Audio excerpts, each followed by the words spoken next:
సర్వజీవుల కన్నులు ఆయన వైపు. నయోమి దేవుని వైపు చూడలేకపోయింది, కానీ ప్రవక్త భార్య దేవుని వైపు చూసింది. దైవజనుడి దగ్గరకు వచ్చి మొరపెట్టుకుంటుంది. ఇప్పుడు నేనేం చేయాలో ఒక ఆలోచన చెప్పాయా అని అడిగింది.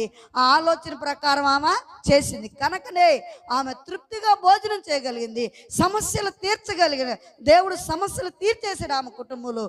ఈరోజు కూడా మీకు సమృద్ధైన ఆహారము మీ కుటుంబాల్లో ఉండాలంటే మీరు దేవుని సన్నిధిలో ఆయన వైపు చూడాలి. హల్లెలూయా. ఎవరి వైపు చూడాలి? మనం అందరం యేసయ్య వైపు చూడాలి. చూస్తే మనకేం కలుగుతుంది? రక్షణ. రెండోది ఏం కలుగుతుంది మనకి? ఆహారం, సమృద్ధైన ఆహారం. హల్లెలూయా. కొన్ని నెలల్లో ఆహారం ఎంత కష్టపడ్డా వాళ్ళకి 5 ఏళ్ళు లోట్లో బావు. ఎందుకంటే దరిద్రం. కొన్ని నెలల్లో డబ్బులు ఉంటాయి కానీ దరిద్రత అనుభవిస్తూ ఉంటారు. కానీ నా దేవుడు